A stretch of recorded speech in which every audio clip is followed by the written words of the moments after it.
Hello friends, welcome to पीके की पाठशाला। और हम लोग PYQ टीआरई PYQ सीरीज के डिस्कशन के अगले कड़ी में ज्योग्राफी से जो भी प्रश्न पूछा गया है, 8 प्रश्न पूछा जाता है जीएस के सेक्शन में। उसमें ज्योग्राफी में जो भी प्रश्न पूछा गया है उसको देख रहे हैं। ये 6 to 8 का हम लोग देख रहे हैं। ज्योग्राफी में जो भी प्रश्न पूछा गया है, टीआरई 1 तो नहीं हुआ था 6 to 8 के लिए, टीआरई 2 और टीआरई 3 का हम लोग यहाँ पर संपूर्ण एनालिसिस देखेंगे। क्लियर है? तो पहला प्रश्न स्क्रीन पर है, आप लोग उसको देखिए। तब तक हम स्क्रीन को थोड़ा क्लियर कर लेते हैं। हाँ, तो क्या है पहला प्रश्न? कह रहा है कि पनामा नहर निम्नलिखित में से किसको किसको जोड़ती है? अटलांटिक महासागर और प्रशांत महासागर। दूसरा है प्रशांत महासागर और हिंद महासागर, अटलांटिक महासागर और पीला सागर। तो ये जो पनामा नहर है ये अटलांटिक महासागर और प्रशांत महासागर को जोड़ता है। आपने देखा होगा इसमें जो पनामा नहर का पोजीशन आपको पता है। पनामा नहर के बारे में कुछ बात जो है सो आप जान लीजिए। ये हो गया गल्फ ऑफ मैक्सिको, मान लीजिए इसे करके अगर बनाए।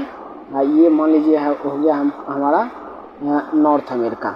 यहाँ से अपना हो जाएगा, यहाँ से कोलंबिया चले, ये हो गया हमारा साउथ अमेरिका। क्लियर? ये होता है इधर जो है ये है पैसिफिक ओशन। ये क्या है? ये यहाँ पर जो है ये कैरेबियन सी। क्या ये? Caribbean sea. क्लियर है कि नहीं? अब इसी दोनों के बीच में जो बना हुआ है, इस दोनों को मतलब ये हो गया अटलांटिक ओशन का ही ये तो पार्ट है। ये वाला जो एरिया होता है इसको गल्फ ऑफ पनामा भी बोला जाता है। क्लियर? यहाँ तक समझ में आ रही मेरी बात? तो इस दोनों को यानी अटलांटिक ओशन और पैसिफिक ओशन को जो जोड़ने वाली एक नहर बनाई गई है, उसी नहर को जो है सो पनामा नहर के नाम से हम लोग जानते हैं। समझ में आई बात? अब इसके बारे में कुछ फैक्ट्स है जो ध्यान में रखना, कभी कभी पूछा जाता है एग्जाम में। जो पनामा नहर का कब निर्माण किया गया, ये स्टार्टिंग में किसके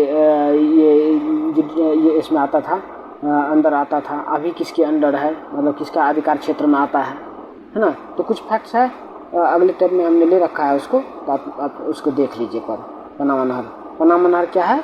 जो इसका जो फ्रांस के द्वारा इसका काम शुरू किया गया है 1981 में। ठीक है? और 1881 में और 1884 में जो है इसको बंद कर दिया गया था। 1894 में बंद कर दिया गया था। क्यों बंद किया गया जानते हैं? अब यहाँ पे जो इतना वर्कर काम कर रहा था, सब वर्कर को एक अजब मतलब दूसरे ढंग का येलो फीवर हो गया, पीला बुखार हो गया, जिसके कारण बहुत सारा वर्कर मर गया। 22,000 वर्कर की मौत हो गई। इसलिए आज भी एक फीवर होता है ना, उसको पनामा फीवर के नाम से जाना जाता है। तो इस कारण बंद हो गया। पुनः इसमें क्या हुआ, ये जो है सो 15 अगस्त 1914 से 2 years before the target year 16, मतलब 15 अगस्त 2014 को ये कंप्लीट हो गया और उसके बाद ये शुरू हो गया। अभी इसका जुरिडिक्शन किसके अंदर आता है? अभी है अमेरिका के अंदर। क्लियर? अब तो खैर पनामा को ट्रांसफ़र कर दिया गया है। तो ये जोड़ता है पनामा को किसको इस तरफ हमने देख लिया ना, ये एक तरफ है ये पैसिफिक ओशन है, दूसरी तरफ है ये मैप थोड़ा दिया हुआ है क्या, हॉरिजॉन्टल करके ये इसे घुमाइएगा ना तो पता चल जाएगा। 90 डिग्री इस तरफ जो मूव कीजिएगा तो जैसे हम पीछे बताए थे वैसा। तो पनामा कैनाल किसको अटलांटिक ओशन और पैसिफिक ओशन को जोड़ता है। आगे चलें। अगला प्रश्न है, गंगा नदी के दक्षिणी किनारे से मिलने वाली सबसे बड़ी सहायक नदी क्या है? गंगा के बारे में पूछा। तो गंगा के बारे में कुछ विशेष बात आप जानिए, हो सकता है पूछा जाइए। सबसे पहले तो गंगा कहाँ से, मान लीजिए गंगा रिवर, ये मैंने बना दिया गंगा रिवर। सबसे पहले ओरिजिन कहाँ से है, क्या है इसका, कहाँ से निकलती है? तो गंगा के बारे में आप जानते हैं कहाँ से निकलती है? गंगोत्री से, गोमुख से। Gangotri glacier near Gomukh, Himalaya region से। तो ये क्या लिखेगा, ओरिजिन क्या लिखेगा? गंगोत्री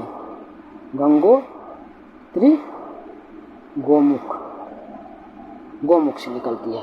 यहाँ से निकलने के बाद जैसे ही ये यहाँ पर आती है, कहाँ पे? विष्णु प्रयाग के पास। यहाँ पर एक रिवर आके इसमें मिलती है जिसका नाम है धौली गंगा। क्या नाम है? धौली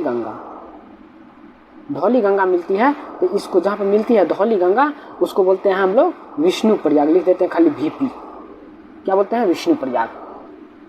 जब ये विष्णु प्रयाग और ये जो गंगा की एक धारा गौमुख से निकलती है, भागीरथी के नाम से, तो ये आगे बढ़ती है ना, तो इसमें जाके मिल जाती है एक नई नदी, फिर उसका नाम है नंदाकिनी। यहाँ आके नंदाकिनी मिल जाती है एक रिवर, और ये नाम जहाँ पर नंदाकिनी मिलती है उसको बोला जाता है नंद प्रयाग। एनपी लिख दिया मैंने, बीपी विष्णु प्रयाग, एनपी नंद प्रयाग। इसके थोड़ी से आगे बढ़ने के बाद इसमें पुनः ये सब जो नदियाँ मिल रही है लेफ्ट बैंक से आ रही है, देख रहे हैं। तो एक रिवर आती है जिसका नाम है पिंडार। पिंडार, उसको पिंडार गंगा भी बोला जाता है। ये जहाँ पर मिलती है उसको हम लोग बोलते हैं, ये वाला पॉइंट इसको बोलते हैं कर्ण प्रयाग। ये मैं इसलिए बता रहा हूँ, अगली बार हो सकता है गंगा से रिलेटेड अगर क्वेश्चन पूछे तो ऐसा प्रश्न पूछ सकता है, जो विष्णु प्रयाग में, नंद प्रयाग में या कर्ण प्रयाग में ऑप्शन में रहेगा।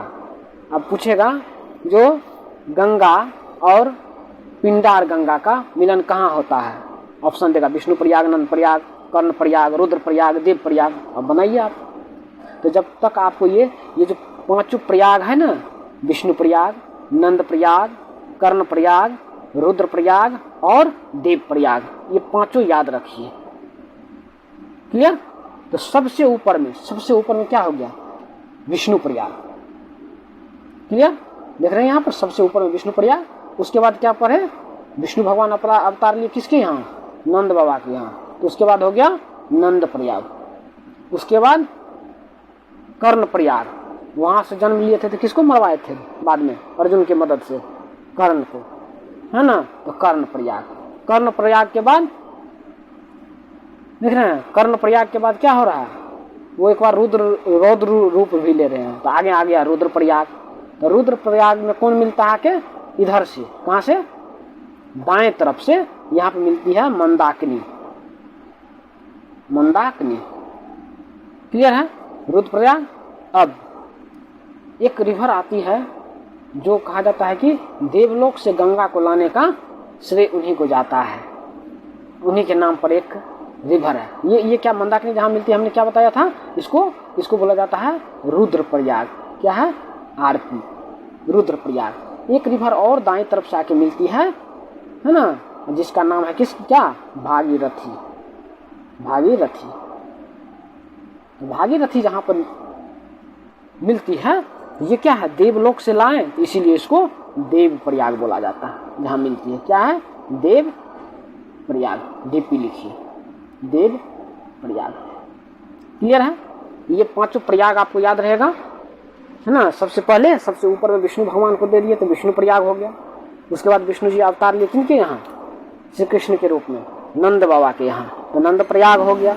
नंद बाबा के यहाँ अवतार लिया, उसके बाद लीला रचना शुरू किए, तो क्या हो गया, कर्ण को मरवाए। कहाँ पे, कर्ण प्रयाग में। उसके बाद क्या होता है, रुद्र प्रयाग, रुद्र रूप धारण करते हैं तो रुद्र प्रयाग हो गया। उसके बाद देव प्रयाग में आके पुनः शांत हो जाते हैं, भागीरथी मिल गई। भागीरथी मिलने से तो देव प्रयाग, तो जैसे भी आप याद कर सकते हैं कि मिनोमिक्स बना लीजिए या जैसे भी याद कीजिए। अब तो ये हो गया, ये 5 चीज आप जान लिए। अगली बात होती है जो हो सकता है आपको ट्रिब्यूटरी पूछे। ट्रिब्यूटरी मतलब होता है सहायक नदियाँ, उनमें जो जो नदियाँ मिलती है। ये तो अपर कोर्स में मिली है ऊपर में। अब नीचे जाने के बाद जब प्लेन एरिया में आती है गंगा, तो वहाँ पर उसमें कौन कौन ये मिलती है, मान लीजिए ऐसे करके हम बना दिए गंगा को, तो इसमें कौन कौन नदी मिलती है। तो अब एक होता है लेफ्ट बैंक ट्रिब्यूटरी, दूसरी होती है राइट बैंक, ऐसा पूछा जाता है। तो जिस तरफ नदी बह रही है, इधर नदी बह रही है ना, इस तरफ जा रही है, तो आप उधर की तरफ मुंह करके अपने मुख को जिधर नदी बह रही है उधर करके खड़े हो जाइए। तो आपका जो दायां तरफ होगा, दायां हाथ होगा, उधर से जो भी नदियां आएगी उसको बोलेंगे राइट बैंक ट्रिब्यूटरी, और जो दाएं हाथ की तरफ से, बाएं हाथ की तरफ से आके मिलेगी उसको बोलेंगे हम लोग लेफ्ट बैंक ट्रिब्यूटरी। यहाँ तक कोई दिक्कत है? तो सबसे लंबी पूरे गंगा में, जहाँ से शुरू हो गई जहाँ अंत हो गई, इस पूरे गंगा के पूरे यात्रा में जो सबसे लंबी नदी दाएं तरफ से मिलती है उसका नाम है यमुना। क्या है? यमुना। यमुना। और जो बाएं तरफ से सबसे नदी मिलती है आके अपने बिहार में है, उसका नाम है घघरा। घघरा की लड़ाई हुई थी ना, छपरा में ही हुई थी, तो ये घाघरा नदी है। घाघरा और यमुना। अब ऑप्शन में देखिए, कोसी दिया है, गंडक दिया है, सोन दिया है। सबसे पहले इसमें क्या है देखिए, ध्यान दीजिए, कह रहा है कि दक्षिण किनारे से, तो कोसी किधर से आती है? अगर गंगा, आप पटना में कहीं गंगा अपने आप अगर पटना के हैं या कहीं भी बिहार के हैं तो गंगा का कोर्स दिख रहा होगा आपको, पूरब की तरफ जा रही है। तो अगर गंगा में पूरब की तरफ मुंह खड़ा करके हो जाइए अपना, तो लेफ्ट कोसी किधर से आ रही है? उधर मधुबनी दरभंगा की तरफ से आ रही है ना, तो वो किधर है? लेफ्ट साइड हो जाएगी ना, हाँ। तो वो तो लेफ्ट बैंक ट्रिब्यूटरी है। गंडक उधर से आ रही है तो लेफ्ट बैंक है। इसमें सोन खाली दक्षिण से आके मिलती है, रोहतासर की तरफ से आके मिलती है, पटना से थोड़ा पहले। कहाँ पे? बिहटा के पास। तो सोन है राइट बैंक, बाद में इसमें तो कोई राइट बैंक ट्रिब्यूटरी है ही नहीं। और सोन सबसे लंबी नहीं है, ये बिहार में जो नदी मिल रही है उसमें हम लोग कह सकते हैं दाएं तरफ से मिलने वाली सबसे लंबी सोन हो जाएगी, लेकिन वो है नहीं। लेकिन कह रहा है कि ये हिंदी में ऐसा शब्द नहीं लिखा, लेकिन इंग्लिश में लिख रखा है व्हिच ऑफ द फॉलोइंग, तो फॉलोइंग लिखा है, तो सही आंसर होगा सोन। क्या हो जाएगा? सही, सोन रिवर। क्लियर? क्योंकि इंग्लिश को ज़्यादा वरीयता देता है। अगर शब्दों में कोई त्रुटि हो क्वेश्चन में तो इंग्लिश को जो है सो प्रायोरिटी दिया जाता है यूपीएससी में या किसी भी एग्जाम में, इसीलिए उसमें सोन होगा। मतलब वो बिहार में है सबसे बड़ी राइट बैंक ट्रिब्यूटरी। अगले प्रश्न पर चले। अगला प्रश्न देखिए क्या कर रहा है। अगला प्रश्न है, मिट्टी का निर्माण किस प्रक्रिया के द्वारा होता है? तो मिट्टी का देखिए, मिट्टी जो सॉइल हमारा बनता है ना, मिट्टी बनने के लिए सबसे पहले 5 फैक्टर है जरूरी, 5 चीज होना जरूरी है। सबसे पहले तो क्लाइमेट, मिट्टी बनेगा कैसा बनेगा क्या होगा उसको डिटरमाइन करता है वहाँ का क्लाइमेट। क्लाइमेट के अलावा डिटरमाइन क्या करता है? टोपोग्राफी। टोपोग्राफी मतलब क्या होता है? उच्चावच। क्लियर? और क्लाइमेट मतलब जान रहे हैं, जलवायु। ठीक है। तीसरा जो फैक्टर है वो मतलब ये एक है समय, यानी टाइम। अगला फैक्टर जो बहुत इंपॉर्टेंट है वो होता है वहाँ का वेजिटेशन, प्लांट्स एंड एनिमल्स बोलिए, उसको बायोटा बोला जाता है, बायोटिक्स या वेजिटेशन बोलिए, नेचुरल वेजिटेशन। और जो मोस्ट इंपॉर्टेंट थिंग है वो होता है पेरेंट रॉक या पेरेंट मटेरियल। पेरेंट रॉक मतलब जिस रॉक से, कोई रॉक तो चाहिए, सॉइल जो बनता है ना वो रॉक से ही आता है। रॉक के वेदरिंग का मतलब होता है, वेदरिंग यहाँ अनाच्छादन, ये नहीं होगा, उन्नयन नहीं होगा। अपक्षय जो लिखा है ना, ये अपक्षय को वेदरिंग बोलते हैं। वेदरिंग मतलब होता है जब भी कोई चीज हीट होगा तो क्या होगा? एक्सपेंड होगा। गर्म होने से क्या होता है? कोई चीज फैलता है। सेम चीज होता है रॉक के साथ भी। रॉक भी गर्म होने के साथ क्या होगा? फैलेगा। और जैसे वो ठंडा होगा तो क्या होगा? सिकुड़ेगा। तो इसके कारण क्या होता है ना, जो ऊपर वाला लेयर रॉक्स का धीरे धीरे कमजोर होते जाता है, उससे टूट के अलग होते जाता है। क्लियर? अब टूटने के बाद उससे अलग हो गया, उसके बाद वहां से गिरेगा, बड़ा बोल्डर रहेगा, छोटा होगा, टूटेगा, टूटते तो फिर रिवर आएगा, वाटर से उसका एरोजन होना शुरू हो जाएगा। धीरे धीरे वो बहुत महीन टुकड़े में हो जाएगा। इस तरह से सॉइल बन जाता है। तो वेदरिंग एक कंप्लीट प्रोसेस है, इसी प्रोसेस के थ्रू हमारा सॉइल बनता है। बाद बाकी ये सब चीज जरूरी है, 5 फैक्टर। तो हो सकता है एग्जाम में पूछे जो which of the following are the necessary condition for soil formation, या which of the following factor determine the soil formed, ये सब जरूरी है। क्लियर है? तो सही आंसर हो गया अपक्षय अर्थात वेदरिंग। अगले प्रश्न पर चले। अगला प्रश्न है, दामोदर घाटी परियोजना किस राज्य में स्थित है? द दामोदर यानी डीवीसी, ये डीवीसी जानते हैं कहाँ पर है? डीवीसी दाल भात चोखा नहीं, दामोदर वैली कॉर्पोरेशन, ये है झारखंड और पश्चिम बंगाल, इस दोनों की मिली जुली परियोजना है। क्लियर? और इसमें जानते हैं डैम, डीवीसी में 5 डैम बनाया गया है, जिसमें कुछ झारखंड में आता है, कुछ इसमें वेस्ट बंगाल में आता है। इस दोनों राज्य की मिलीजुली परियोजना है। आज ये इसके बारे में एक बहुत महत्वपूर्ण बात यह है, अगर ये प्रश्न पूछा जाता है कि भारत की सबसे पहली बहुउद्देशीय परियोजना यानी मल्टीपर्पज प्रोजेक्ट कौन सा है, तो यही है, डीवीसी है। कब बना था जानते हैं? 1948। ये है फर्स्ट मल्टीपर्पज प्रोजेक्ट, बहुउद्देशीय परियोजना। क्लियर है? इसमें मेथन डैम है, तिलैया डैम है और 3 डैम है इसमें। आगे बढ़ें, चलिए। करा घास के मैदान, झाड़ झंगार, वन, बंजर भूमि सरकार और निजी दोनों व्यक्ति या समुदाय सभी से संबंधित है, सबसे संबंधित, उन्हें क्या कहा जाता है? अब देखिए, वन क्षेत्र को 3 मतलब उनके प्रोटेक्शन के आधार पर 3 भागों में विभाजित किया गया है। एक है सुरक्षित वन, दूसरा है संरक्षित वन और एक है वर्गीकृत वन। क्लियर है? मतलब सुरक्षित मतलब रिजर्व्ड,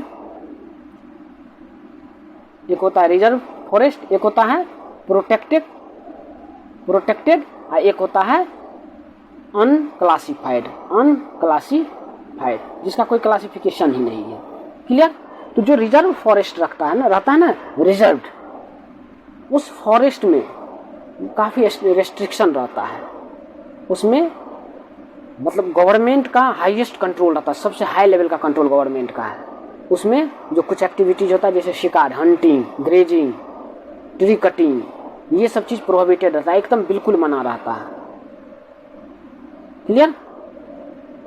अगला जो है ये प्रोटेक्टेड एरिया में क्या होता है, ये गवर्नमेंट के सुपरविजन में तो होता है, नो डाउट गवर्नमेंट के सुपरविजन में रहेगा, लेकिन इसमें जो है सो ट्राइबल्स पीपल को, जिसका मतलब लाइफ ही उससे जुड़ा हुआ है, उसके लिए और उसके अगल बगल वेसिनिटी में जो पॉपुलेशन रह रहा है उसके लिए कुछ छूट रहता है, जैसे पशु चराने के लिए, ग्रेजिंग के लिए।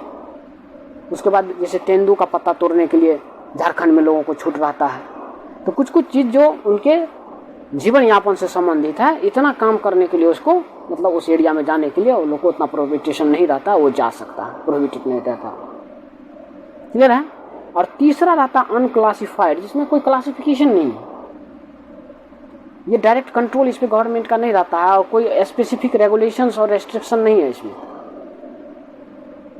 इसका मतलब ये सबसे कम प्रोटेक्टेड एरिया है। तो ये जो हम पढ़ रहे हैं ना, घास का मैदान, ये झाड़ झंगार, वन, बंजर, ये सब आता है अवर्गीकृत वन में। तो सही आंसर होगा सी, अवर्गीकृत वन। क्लियर है? आगे बढ़े। मोनाजाइट रेत में निम्नलिखित में से कौन सा खनिज पाया जाता है?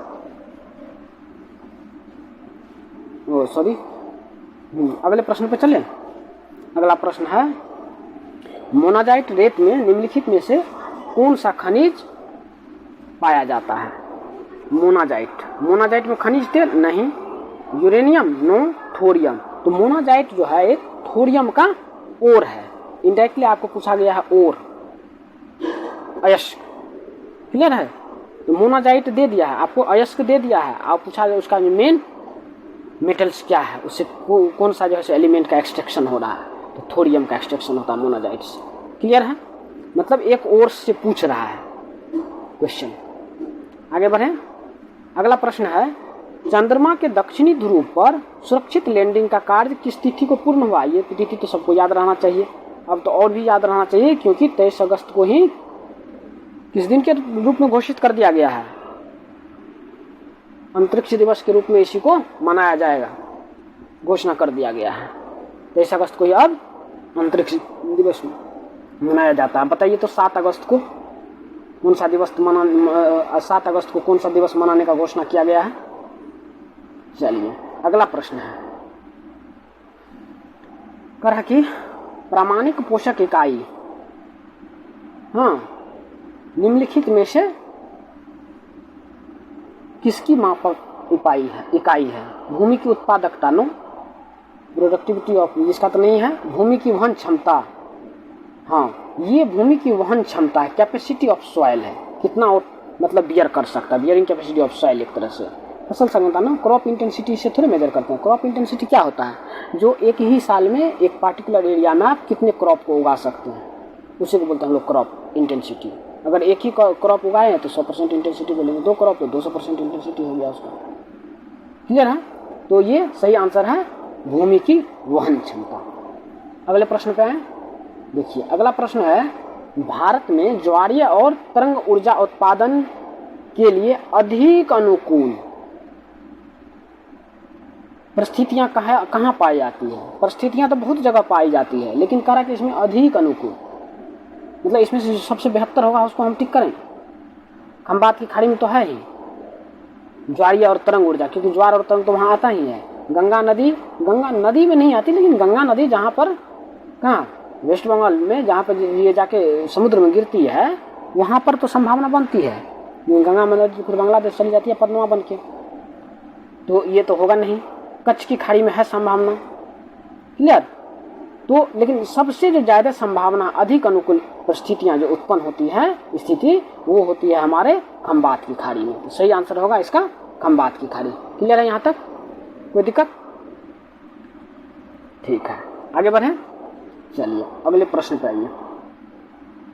अगला प्रश्न है, प्रति व्यक्ति प्रति वर्ष जल उपलब्धता पर भारत का विश्व में कौन सा स्थान है? 127वां नहीं, 133वां, यह बिल्कुल 40 नहीं, ये नहीं। अब ये देखिए, ज्योग्राफी का पेपर द एनालिसिस आप देखिएगा, ज्योग्राफी का, तो इसमें से करंट में जो घटनाएं घटित हो रही है ना ज्योग्राफी से रिलेटेड, उससे एक प्रश्न पूछ दे रहा है।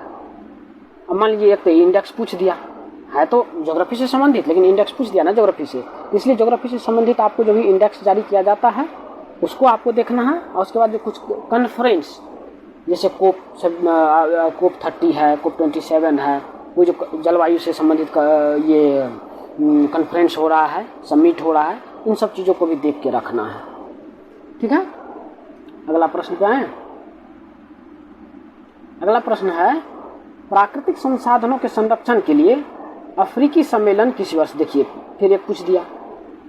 ये जो प्राकृतिक संसाधनों का, प्राकृतिक संसाधन बोलने का क्या मतलब हो गया?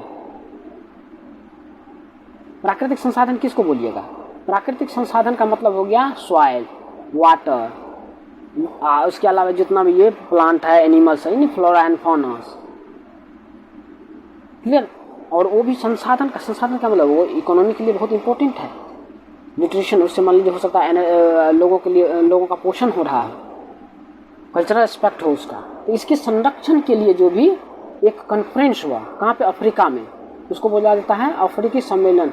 ये संरक्षण प्राकृतिक संसाधनों के लिए अफ्रीका में जो संरक्षण हुआ था वो कब हुआ था, किस वर्ष? प्रश्न ये पूछा जा रहा है। तो सही उत्तर है 1968, ऑप्शन ए 1968। ये क्या था?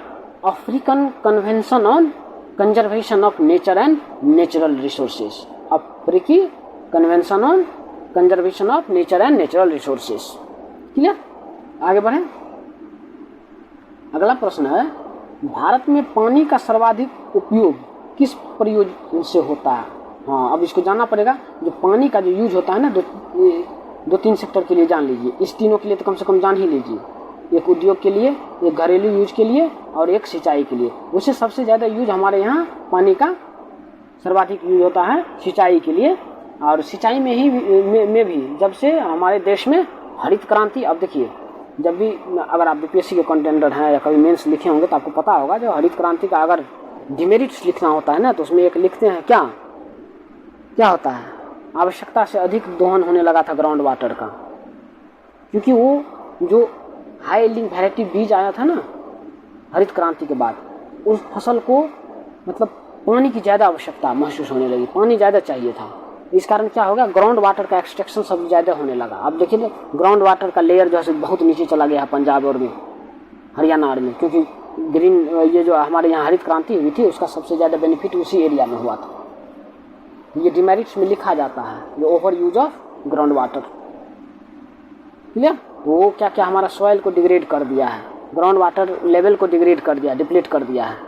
तो ये सिंचाई में सबसे ज़्यादा, मतलब लगभग 80% पानी जो है सो हमारा सिंचाई में ही चला जाता है, सिंचाई पर्पज से ग्राउंड वाटर का। बाद बाकी जो डोमेस्टिक यूज में जाता है वो जाता है 6%। सिंचाई में कितना? 80%। और ये उद्योग के लिए हमारा जाता है कितना जाता है? 5%। हाँ, 5% उद्योग के लिए जाता है। अब बाद बाकी कितना हो गया? 80, 186, 95। बाद बाकी जो 9% बचता है, ये 9% अदर यूज के लिए, जैसे कि power generation, thermal power plant में पानी का जरूरत होता है, पावर जनरेशन के लिए, माइनिंग के लिए, और अदर मिसलेनियस एक्टिविटी के लिए। मेनली आपको सिंचाई में कितना जा रहा है यही याद रखना, सबसे ज़्यादा सिंचाई में जा रहा है। उद्योग के लगभग 5% और घरेलू यूज के लिए 6%। क्लियर? अगला प्रश्न है, झारखंड का घाटशिला किस खनिज के उत्पादन के लिए? खनिज से फिर पूछा ना, टीआरडी 3 में उधर भी पूछा था एक, इधर भी पूछा है ना। तो ये तांबा का है, कॉपर के लिए घाटशिला प्रसिद्ध है। आगे बढ़े, अगला प्रश्न है, कौन सी नदी भारत और नेपाल के बीच सीमा बनाती है? बहुत बढ़िया, इसको लेकर बड़ा कंट्रोवर्सी रहा था, क्योंकि ये डिमार्केटिंग लाइन है भारत और नेपाल के बीच में। क्लियर?